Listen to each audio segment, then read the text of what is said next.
Hey, it's day 100. And I guess I'm celebrating by sharing with you guys how I do my curly hair.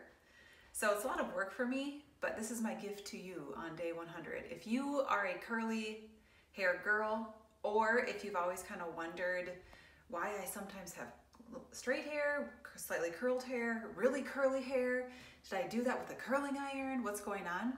I have naturally curly hair.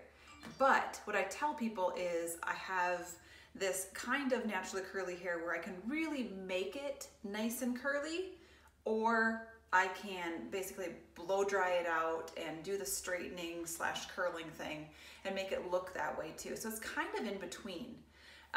And so anyway, I'm going to share with you how to get the really curly hair look that I do sometimes. Okay, so to start off, it's really key that I have really wet hair, which I've been out of the shower now for a little while, and so I need to actually get my hair a little bit more wet before I put in the series of products that I'm going to share with you, okay?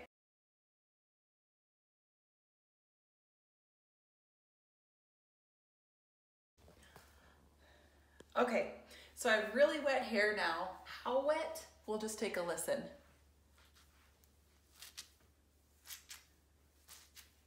That wet. All right, it's like the sound test. So now I'm going to go ahead and put in a series of products. First of all, just to rewind a little bit, I do use DevaPoo hair products to shampoo and deep condition my hair. And so I've already done that. And one key thing that I actually do, because curly hair loses moisture so fast that we don't have to be afraid of adding more moisture into our hair, is that before I actually put in the shampoo at the root, I put conditioner on the ends. And then I shampoo the root, I wash it out, and then I put more conditioner onto the ends again. So that's key number one. Now what I'm gonna do is add more moisture back in. So I've got my DevaCurl Leave-In Decadence. It's just a leave-in conditioner. So I'm gonna go ahead and take some of that. And it's a really kind of a thicker type of a conditioner. And so I like to disperse it really on my hands and kind of just like pull it through the bottom first and then up through. I know some people get super into the sectioning of the hair. And I'll be honest, when I do take the time to do that, I think there's a little bit of a difference, like a little bit of an improvement. But I can't guarantee that there's much of one, and so with my busy life, I typically don't do it, I'll be honest. But I'm not afraid to actually like even get this leave-in conditioner up near the root. So I use about 6 to 8 pumps actually of the leave-in conditioner when I'm doing this part.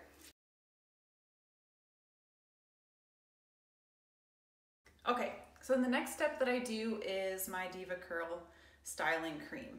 So this is for curl definition. It's a little bit different than the leave-in conditioner. It's almost like more, I want to say like more glycerin-like, almost like it's got Vaseline in it. It's a little more slippery and that kind of thing. And that really helps to define the curls. I know it does, because if I forget this step, it's bad news, bad news. So I go ahead and disperse that throughout as well.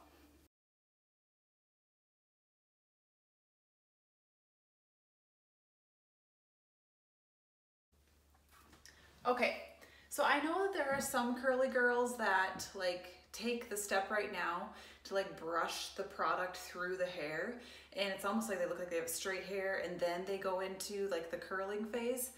For me, I feel like I have to coax my hair into being nicely curls, so I do the scrunch method all the way through. And so that's just kind of me figuring out what's best for my hair situation. So just FYI, if you watch other girls who have like, they pull it through and then they've got such straight hair and all of a sudden that it like poof, that it's out to here. Yeah, that's not really me, but this is my process. All right, so last what I do is go ahead and put in the Big Mama bottle of Ultra Defining Gel. And I never, ever, I swore I would never be a person who like puts a bunch of gel in their hair. Like I always thought it would make it crunchy, and like guys do that to make their hair spiky or crunchy. But this is a different kind. It's really lightweight, it's water-based, and so basically what it does is it creates a coating layer around the moisture that I just put into my hair, and it kind of creates a cast, is what they call it, around the curls. And then there does become, because of this, a crunchy phase. However, I know how to get past the crunchy phase into soft phase. So I'm gonna go ahead and grab this. This I do kind of section my hair a little bit more intentionally with the gel because I can totally tell when I get too much in one spot versus the other spots.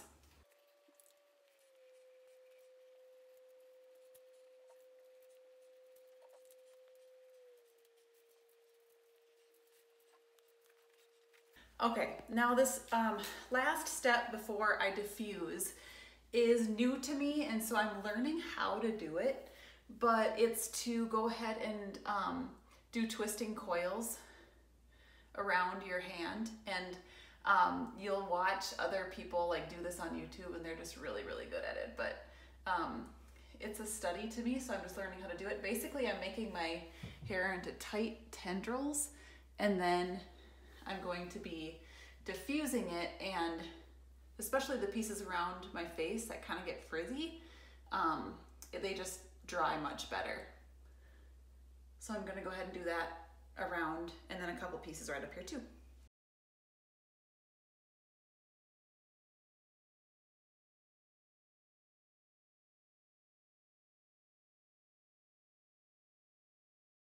Okay, phew. So that'll help a bit to get some of those pieces that I know are a little bit troublesome to listen up, right? All right, so the last step that I'm gonna do is to pop in a little bit of Moisture Lock finishing spray. This is the Set It Free, still from DevaCurl. Now this stuff actually, you can use afterwards too, or as like a daily refresher of the curls. But I find that it's just after that gel, I just need put a little bit of the moisture back in. And so I just pop a little bit of this in there too. And it comes out, but it's more like a cream-based actual spray.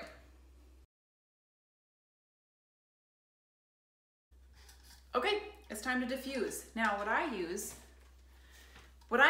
to dry my hair then with, I never, ever, ever, to be honest with you, let it air dry. I know there are some rock stars that do that and let their curly hair air dry and it looks all beautiful. It's just not me.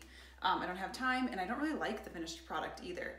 So for me, I have my T3, this, I don't even know what brand it is, I'm going to be honest. I got it at Home Goods. There you go.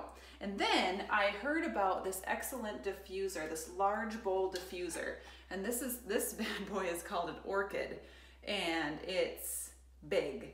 I mean, it's got a deep bowl to it, lots of prongs, and lots of air movement that's dispersed. And that's what really helps keep curly hair not to get frizzy. So in order to make it fit on my hair dryer, I had to take off the end piece on here, and then one glorious day, I just tried it and I just shoved this puppy on, and it worked. So there you go. It's not made for each other, but I made them work. So I'm gonna go ahead and diffuse all around my head. This will probably take me about 20 minutes, to be honest.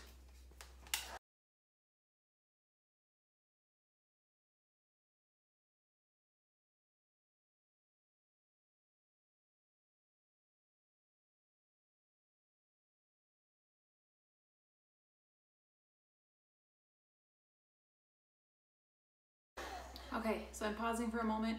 We are about at the halfway mark. It might look like it's pretty dry, but the root really needs a lot of drying still. And also these pieces, they do feel a little bit like crunchy because of the gel, and so they will soften up as well. But check this out, like if I see, it's pretty crunchy. It'll stand up on its own.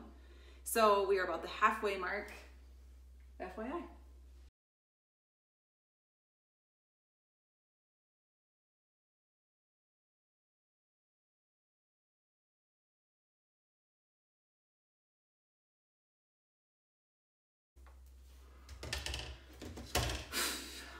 Okay, So we are officially done with the drying phase. It is 90% dry. To be honest, it's even when you feel like it's dry that it's not quite, especially like at the root and that kind of thing. So I'll let the rest of it kind of air dry, but it takes a really long time, especially when you put in so many moisturizing products for the hair to really truly be dry. But here are the results of my session here. Here is my hard work and time into this particular hairstyling session, Curly Girl. But it's still not done, because if I go straight like this, you guys can see it's all over the place. And that's because I went back and forth and over, and that's intentional to get the volume, but now I just really need to style it. So it's not only that, you know, it's curly. There's that misconception that, oh, you can just like curl your hair and go. Kinda, not really. Do you see the process here? So let me go ahead and share with you how I then go ahead and style it. So I have my DevaCurl Flexible Hold Hairspray, and it's for finishing. And so when I coax my hair into where I want it to kind of go at the root, and which direction to go with, then I'm gonna give it a spray at the root, but I try not to get any of the hairspray on the ends because they don't need to have any drying action. The ends are automatically what gets drier faster, and so I really need the majority of the ends to keep their moisture. So what I do is I start at the back, and I'm gonna go ahead and pull up a couple of sections right back here and go down a couple, pull up another section, and I have like a wide tooth kind of brush right here. I don't use a thin tooth comb because I don't need as much like teasing, but I go underneath and I'll go ahead and just pull up a little bit of those curls, and then I give it a little spritz, okay? Just like that. And then, this is a bit of a process, people, so hang with me, but then I just diffuse slightly at the root because it gets done faster.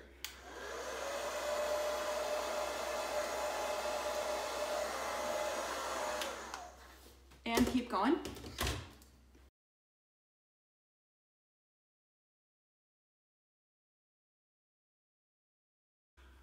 All right, I think we're done. Sometimes I end up having to pin some of these crazies down a little bit and work with it that way, but that's the point of curly hair, isn't it? It's just kind of meant to be it has its own life, and I've just learned to kind of let it be and work with it. I used to obsess over every single curl, and then I realized that that's just not really what people are focused on. They just think that it's kind of cool that it's got some texture and that it's unique, I guess. And I like that it's unique too. I keep going back to it over and over again over the years because it is unique. It is really truly how I feel like my natural hair is, and I feel like myself when I have my curly hair. So that's it. I hope you enjoyed watching me get my hair curl ready, and let's just do a couple of fun shots, shall we?